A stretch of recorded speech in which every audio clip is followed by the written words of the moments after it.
Click করুন অ্যাপের bell আইকনে আর সাবস্ক্রাইব করুন এবিপি আনন্দ। সব সময় থাকুন খবরে। বিপুল টাকায় ভাড়া করা অ্যাম্বুলেন্স বিকল হয়ে রোগীর মৃত্যু। বর্ধমানে অ্যাম্বুলেন্সে ভাঙচুর, উত্তেজনা। অ্যাম্বুলেন্সের বিপুল ভাড়ার অভিযোগ খারিজ বেসরকারি হাসপাতাল কর্তৃপক্ষের। তদন্তের আশ্বাস স্বাস্থ্য দপ্তরের। 10 কিলোমিটার যেতে 20,000 টাকা অ্যাম্বুলেন্স ভাড়া। অভিযোগ তারপরেও মাঝপথে বিকল সেই অ্যাম্বুলেন্স, মৃত্যু রোগীর। ক্ষোভে অ্যাম্বুলেন্সে ভাঙচুর। ঘটনা বর্ধমান শহরের পুলিশ লাইন এলাকার।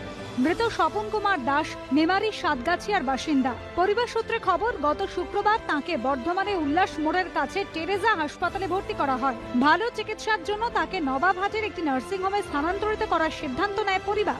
মঙ্গলবার শরণ্যা মাল্টি স্পেশালিটি হসপিটাল থেকে ভেন্টিলেশন সাপোর্ট যুক্ত অ্যাম্বুলেন্স ভাড়া করা হয়। টেরেজা হাসপাতাল থেকে নবাবহাটে নার্সিংহোমের দূরত্ব প্রায় 10 কিলোমিটার। কিন্তু মৃতের পরিবারের অভিযোগ, ওই পথ যেতে অ্যাম্বুলেন্স ভাড়া চাওয়া হয় 20,000 টাকা, অর্থাৎ প্রতি কিলোমিটারের জন্য 2,000 টাকা। পরিবারের দাবি, রোগীর অবস্থার কথা ভেবে তাতেও রাজি হন তারা।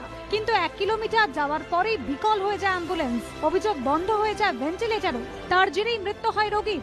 এরপরে ক্ষিপ্ত হয়ে ওঠে জনতা। অ্যাম্বুলেন্সে ভাঙচুর চালানো হয়। আমরা শরণ্যা থেকে 20,000 টাকা দিয়ে ভেন্টিলেশন অ্যাম্বুলেন্স করেছিলাম। গাড়িটা যখন প্রথম পেশেন্টকে তুলেছে তখন গাড়িতে অক্সিজেন সিলিন্ডার নেই। আবার পেশেন্টকে নামিয়ে দিয়ে সেই গাড়ি গেল অক্সিজেন সিলিন্ডার আনতে শরণ্যা থেকে। গাড়িটা এখানে বন্ধ হয়ে গেল, গাড়িটা স্টার্ট হলো না। স্টার্ট না হওয়ার জন্য ভেন্টিলেশন বন্ধ হয়ে গেল, পেশেন্টটা মারা গেল।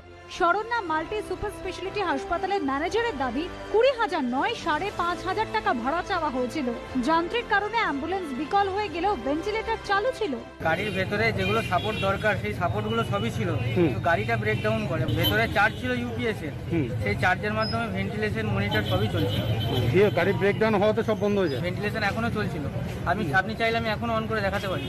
পরে পুলিশ এসে রোগীকে অন্য অ্যাম্বুলেন্সে করে বর্ধমান মেডিকেল কলেজ হাসপাতালে নিয়ে গেলে সেখানে তাকে মৃত ঘোষণা করা হয়। ঘটনাটা আমি আপনাদের কাছ থেকেই শুনেছি।